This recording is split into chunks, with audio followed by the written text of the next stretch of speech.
Well, hello, Carol. How are you doing? I'm so glad that you took the time to agree to want to do this video with me. There are many people watching. I have started my YouTube and my podcast. This will be one of many episodes to come, Carol. I met you, I believe it was in 2018.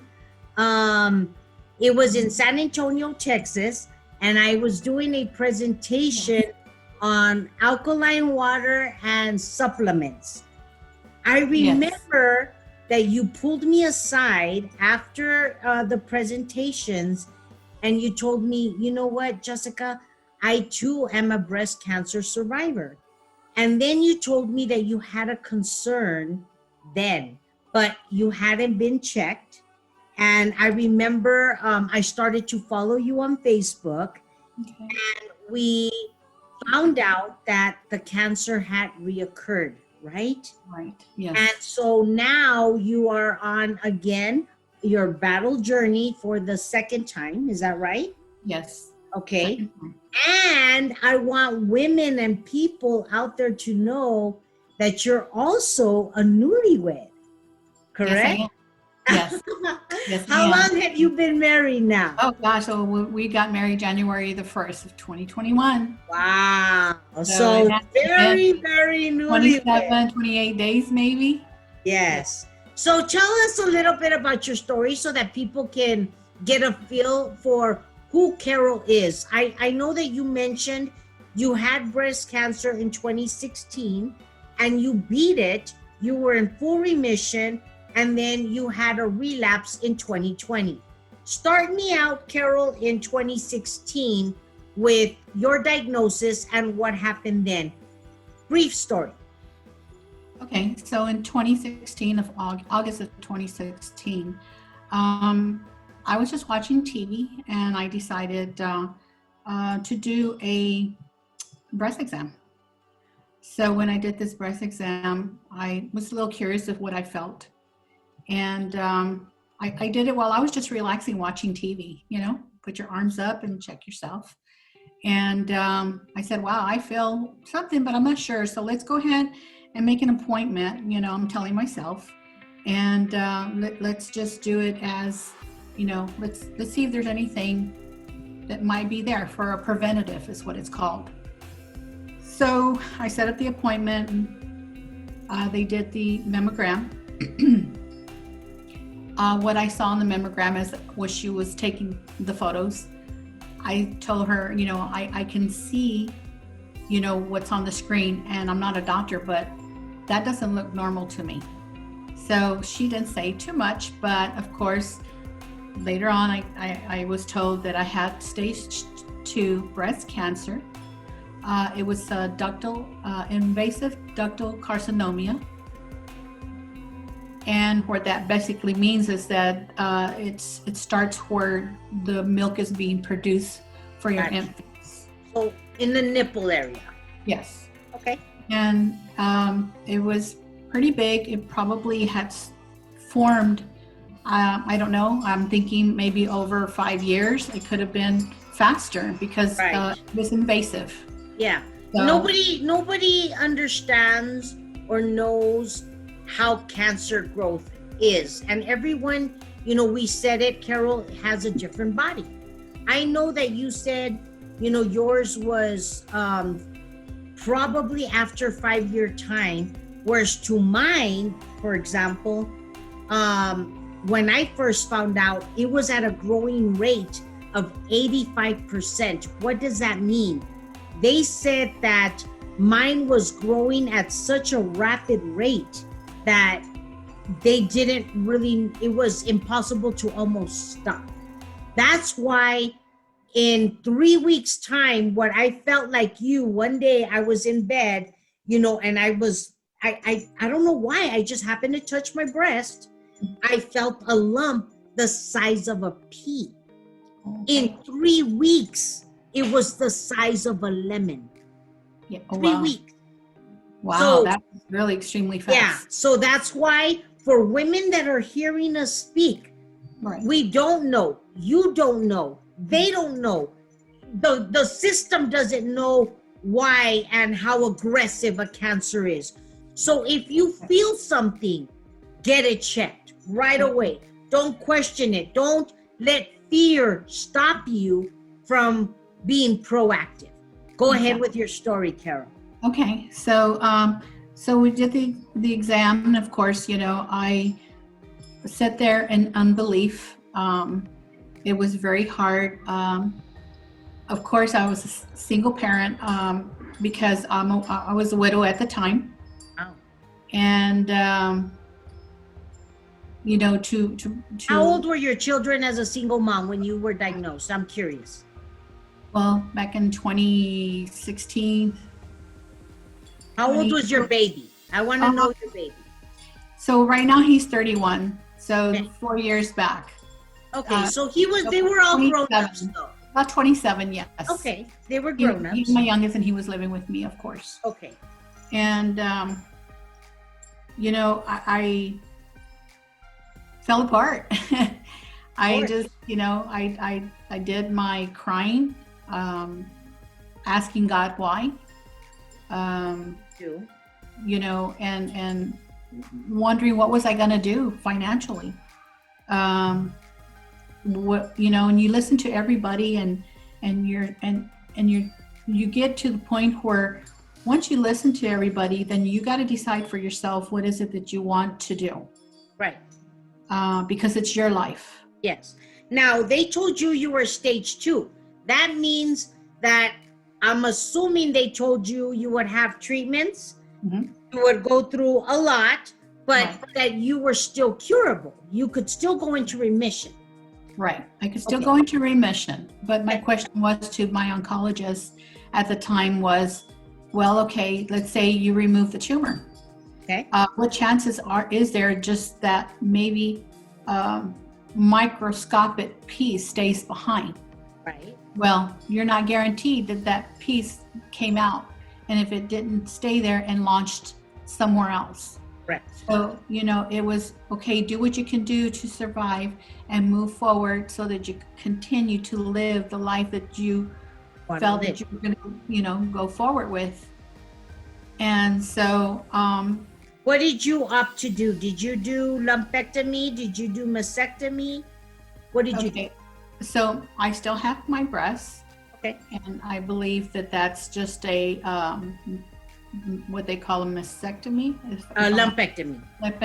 Lumpectomy, that means that they took out the cancer, but they kept your breast. Yes. And so, because it's been such a while that I forgot. No. And that's good, because other women need to know. Just so you know, I also did a lumpectomy. I did a breast reduction, but I also kept my breast. At the time, at the beginning, they told me I was also a stage 2. 4 weeks after my breast surgery,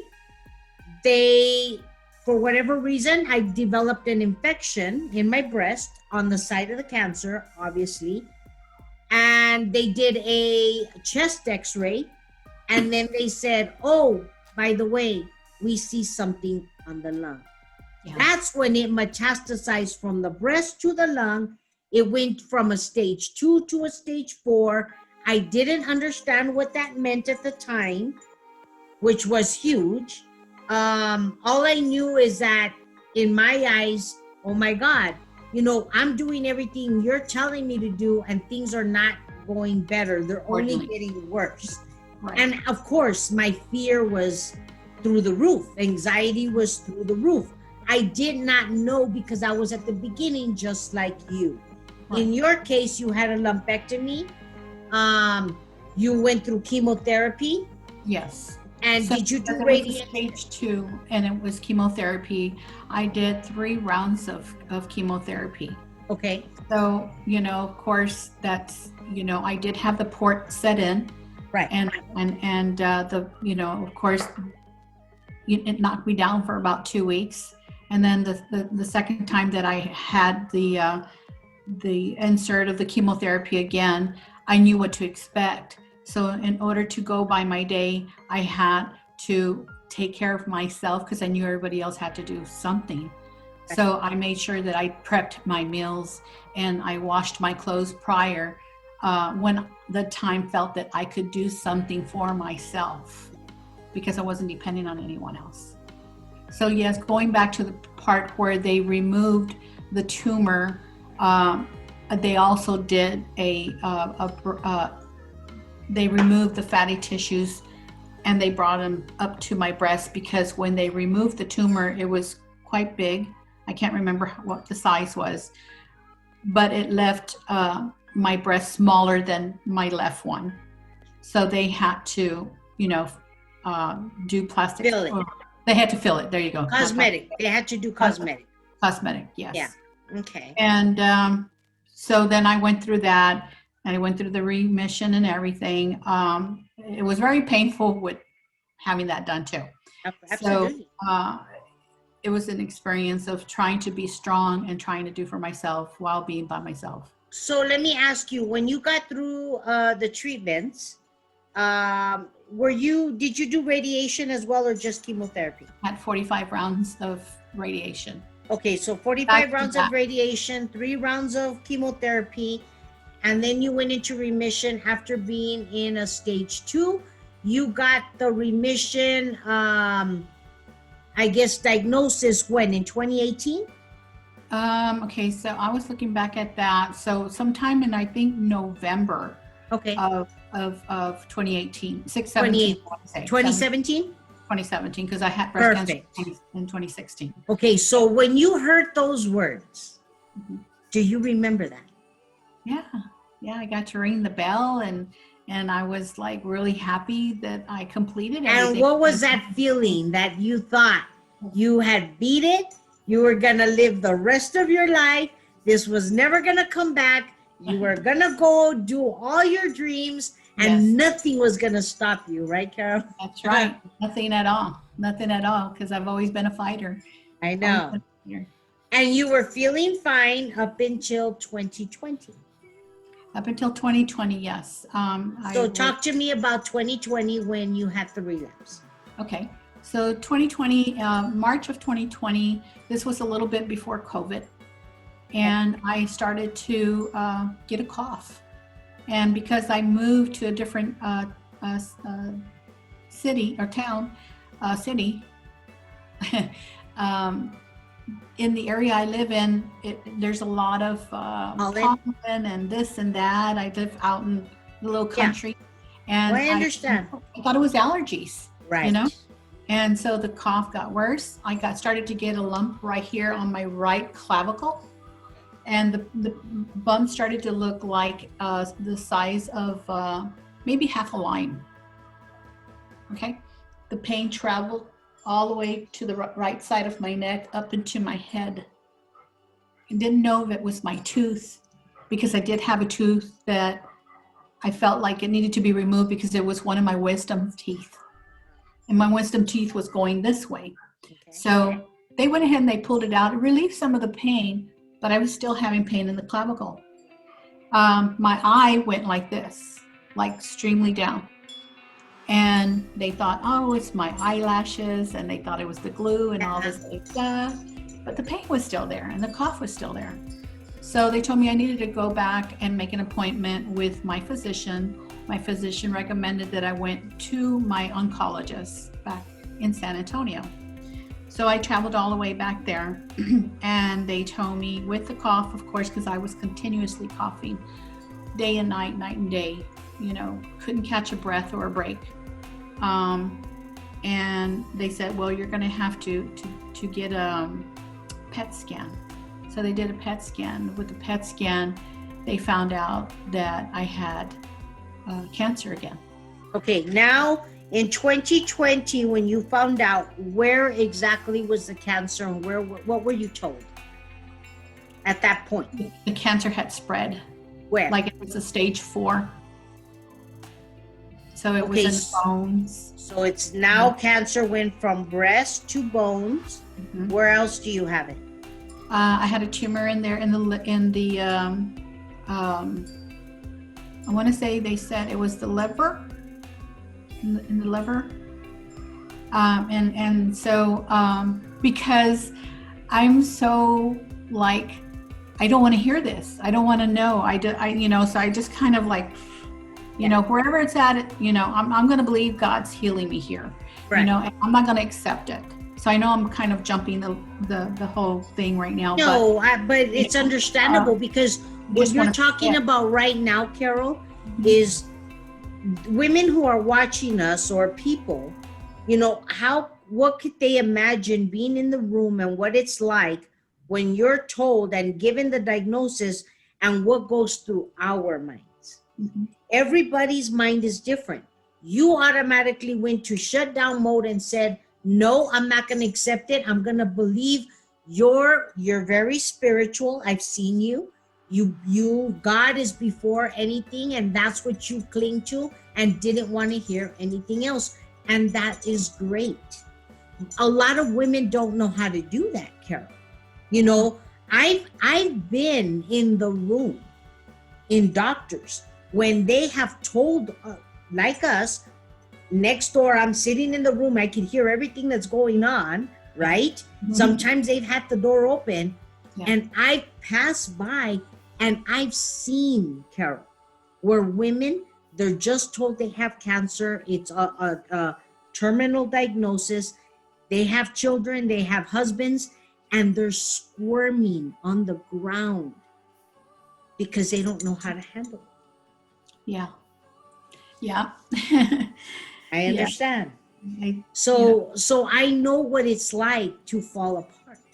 I know what it's like to not know what's going to happen next and say, how long? And I'm going to fight for whatever time I have. And how much time do I have? So many questions run through our mind. But this is why it's so important that we do these videos, because we need to show others that they're not alone in this. And they can talk about it, and they can also make choices for themselves. As you said it's all in the mentality of the person. So let's continue. You were told, you walked out of there, you started treatments again, right? Okay, so I met my doctor here where I live, and he went down the list of what we could do. What did I want to do? He knew I had lost my hair prior, because I had lost my hair immediately after I started chemo. It didn't take much longer than maybe a month and a half. Right. And he says, I know you don't want to lose your hair. He says, but there is a pill that I can recommend you. And this pill form is a chemotherapy pill. And you'll also be taking your second one that you were taking as well. And we'll see how accordingly, we'll check everything, your blood counts, your red blood cells and white blood cells, and see how we're doing on this medication. Okay. Excuse me. So I'm assuming that through this medication, it is a lighter form of chemotherapy. I am also on a pill form at the moment as we speak. The goal is to target the the tumors or the cancer, to try to shrink it, to giving you the quality of life that you're wanting. Correct? Yes, definitely. Okay. Definitely. Okay. And where are you right now? I know that not too long ago, and I commend you, Carol, you have no idea. It's hard to find women who are out there advocating and speaking about their journey, much less showing it. I saw a video that you did not too long ago where you warned the people and you said, look, if you have a weak stomach, if you can't handle this, then go ahead and turn off the video. But if you want to see kind of what it's like to live in a cancer person's life and what you're going through, you showed where you were draining fluid, right? Yes. And you can explain that. Go ahead and explain that. So yes, I have a catheter that is in my back. It's a tube that goes into my body that is around my lungs. And I have a doctor that is a pulmonologist. And he recommended for me to be able to have a nurse that would come and drain me as much as I needed to be drained. I guess what basically kind of stuck here, because there's so many things going through my mind I know. that I want to explain. So I was having a nurse come in every 2 days, sometimes every 3 days, sometimes every 2 weeks, depending on how they wanted to determine whether or not if I was going to continue to need to drain, because it went from 500 milliliters to all the way down to, I think it was 100 milliliters. And it kind of fluctuates. Of course. And with that liquid building or that fluid building around your lungs, it's very hard for you to breathe. Yes. It's very hard for me to breathe and to do daily activities. Because of course we all need to breathe in order to, we need to move, we need to breathe. And so it would limit me to certain situations, as going from the bedroom to the kitchen, from feeling fatigue, from taking a shower, from trying to cook, trying to clean. And so when they would drain me, boy, I felt good. I felt like another brand new lady, And so then, I start with my daily activities. And of course, the medication itself has helped reduce the fluids, but it's staying stable. The fluid is staying at a stable amount. And so they don't want to remove that tube until they feel comfortable enough that it's not going to continue to grow. As I'm taking the medication for chemotherapy pill form, there's times that sometimes that medication just intends not to do the job anymore.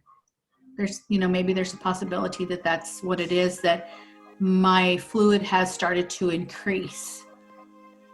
So I was very scared at the time. I had a lot of anxiety getting this drains done, because anytime the drain was done, I had no idea what I was going to go through. And so when the drain was being done, they would connect the bottle and the drain, they would drain it. So it was going kind of fast, and little did I know later in time that the faster it went, I would get this pain, and this tremendous pain that would shoot from the back of my back underneath, like going underneath my breast, and stabbing pain that would cause me to lose my breath and speechless and just curl up like a fetus, because the pain was so intense.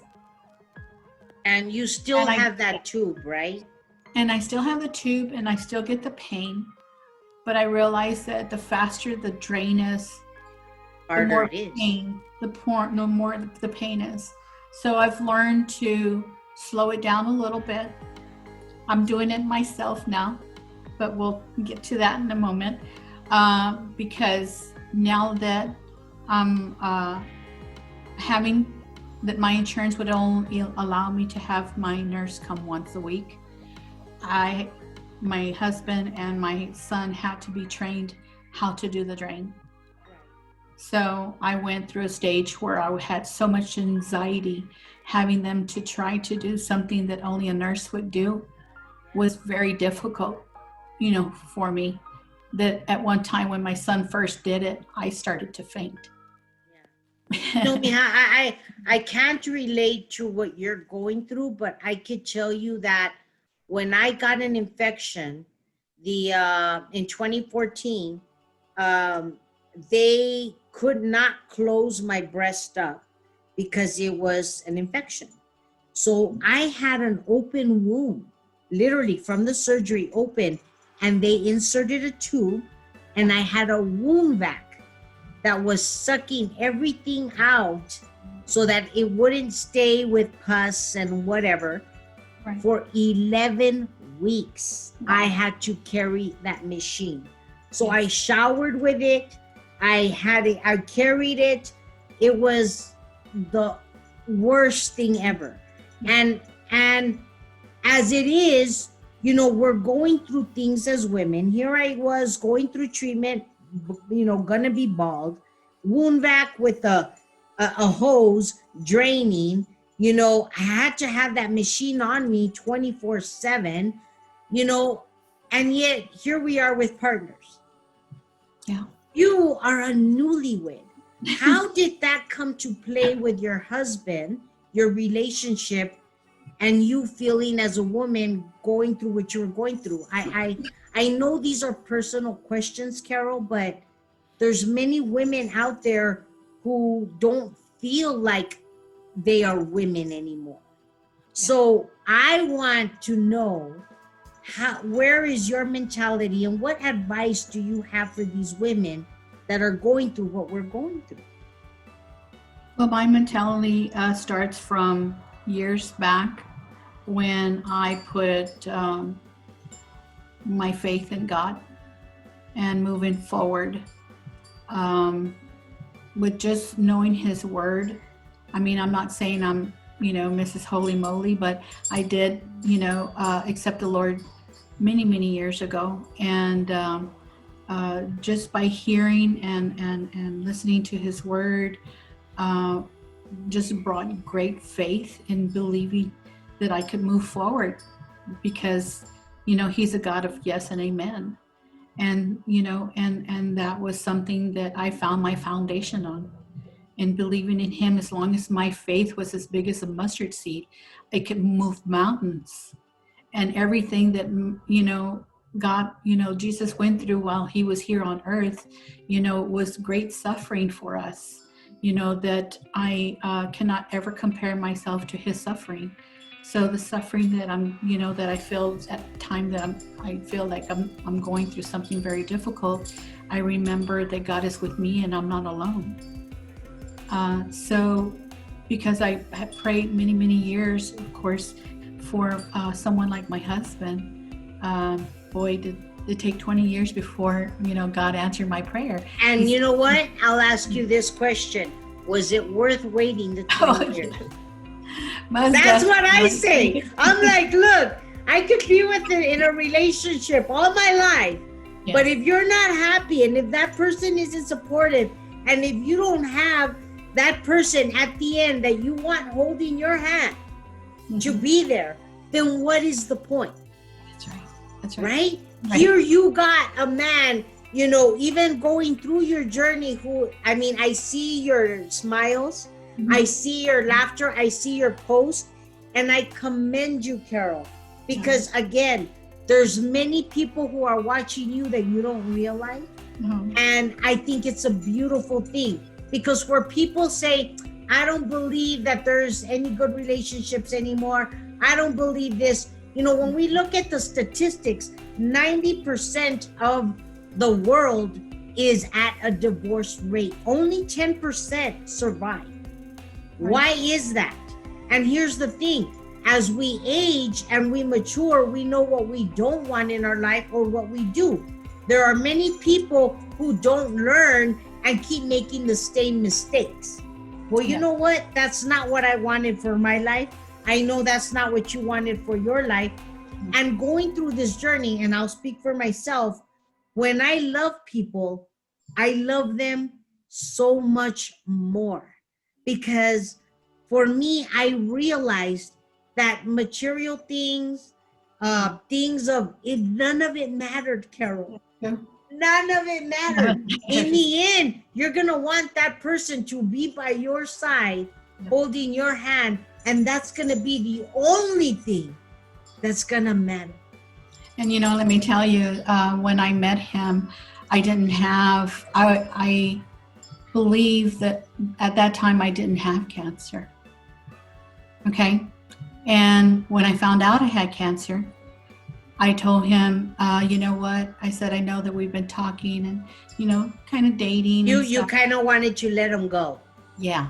So he didn't have to go through this with you. Right. Exactly. I understand. And so I told him, I don't want to bring you down this path. You're a good man. And I believe that, you got so much more to move forward in your life. Yes. So if I'm not going to hate you, I'm not going to, whatever, condemn you, whatever.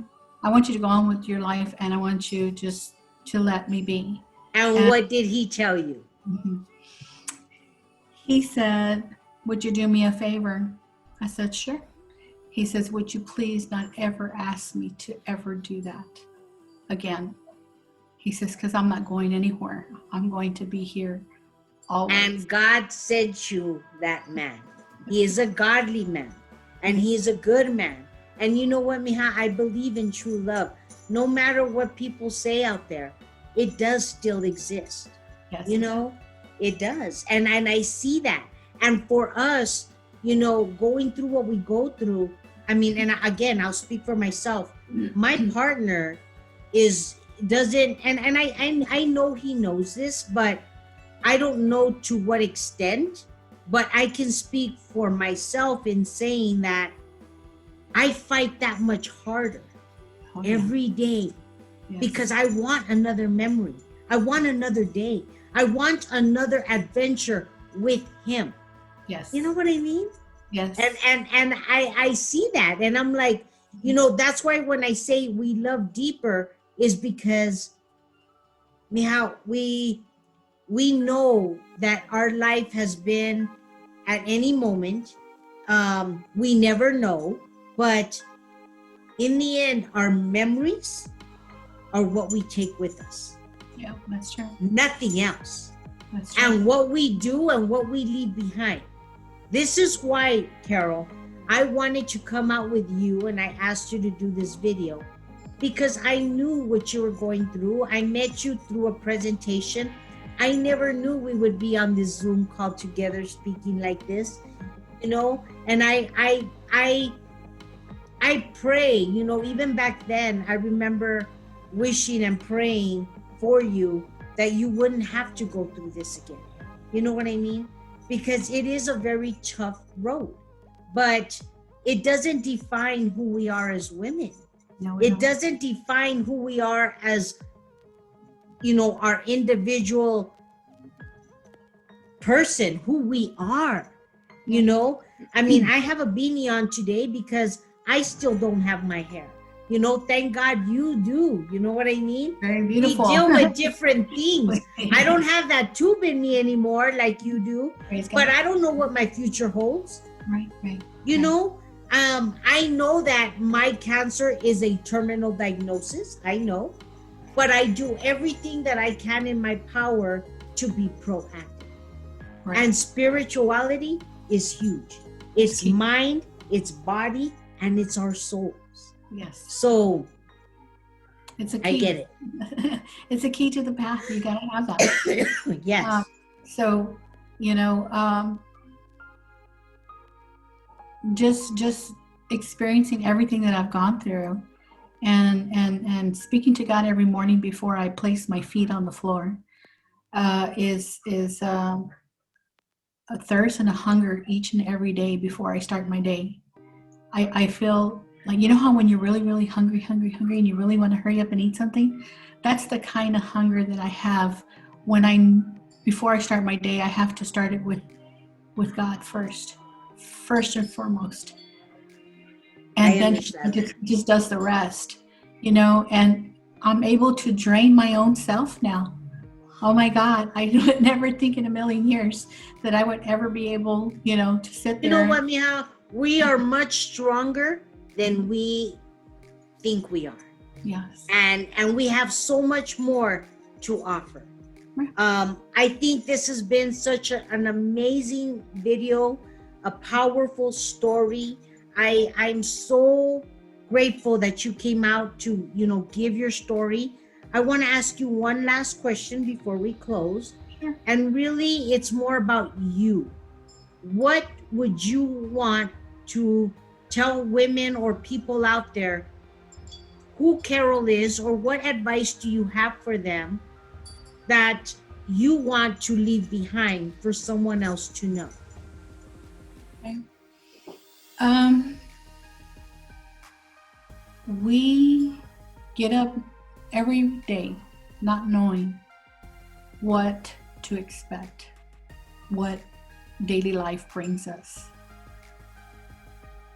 but know that as long as you have God with you, and whatever situation you are going through, anything, you got to have that communication with the Lord to move forward, because He's going to give you the strength.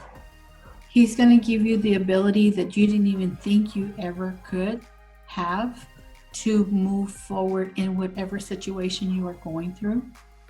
And that's what has helped me.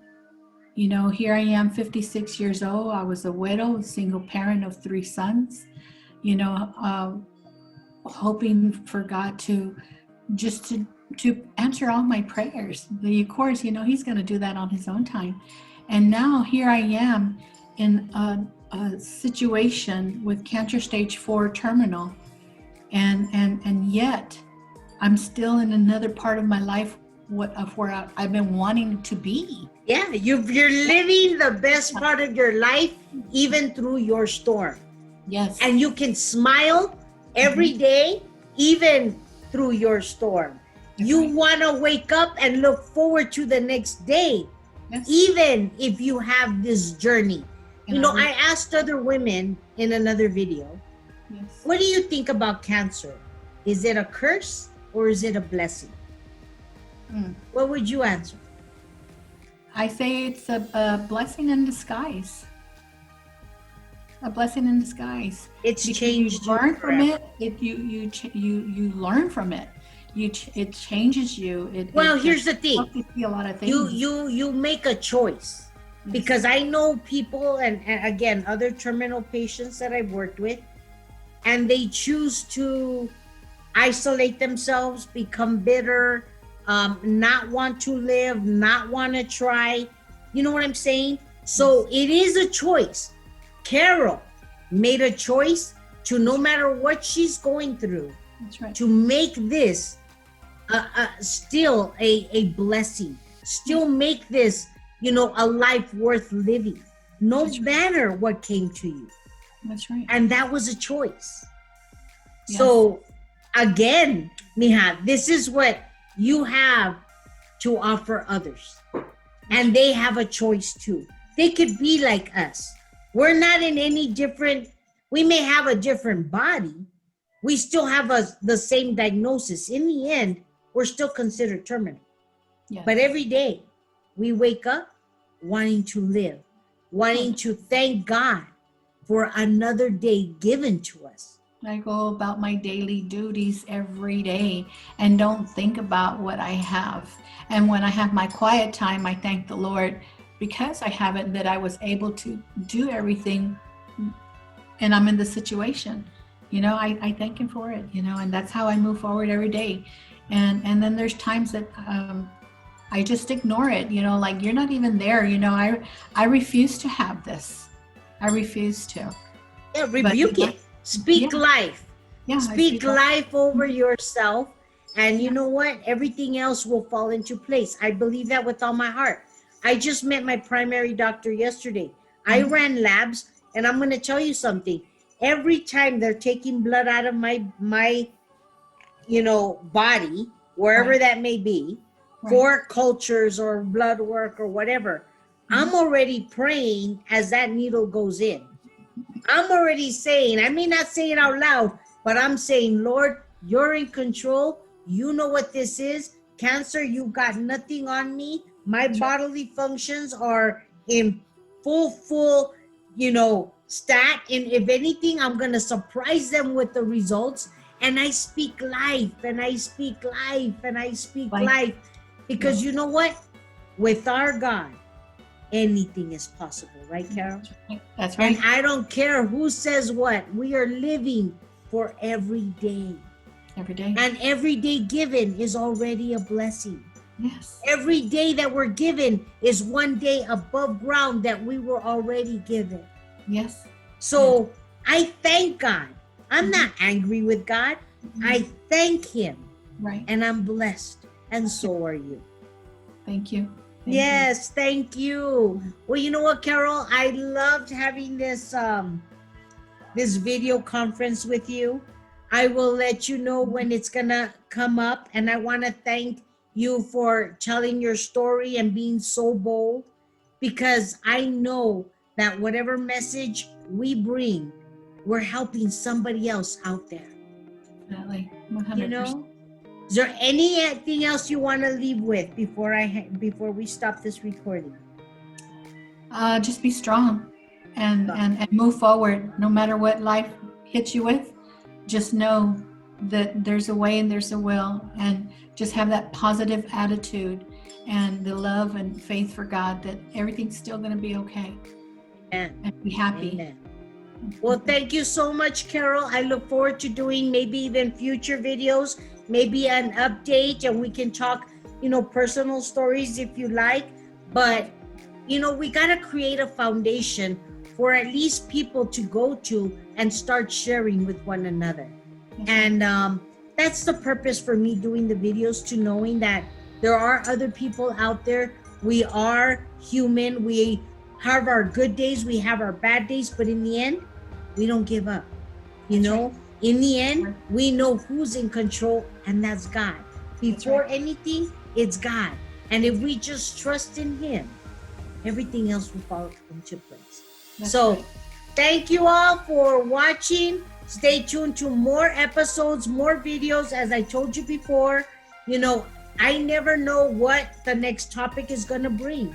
But every time that I bring another interview to you, this is another person, another statistic, another body, another family that is affected by cancer. And you know what? You don't have to be alone. We don't have to be alone. This can be something that you can go to and we can share with each other. Learn how to beat the odds by learning your enemy. If you could go back in time, and do things differently, trust me, there's a lot of things that I would have done. This is why I educate people who are starting at the beginning, because you know what? If I would have known then what I know now, my God, could I have had better chances? Probably. But like technology, we're learning more and more and more about cancer every day. So as long as we continue to beat the odds, as long as we continue to keep on fighting, then we have another chance for hopefully one day, God willing, there'll be a cure out there, and only our God knows.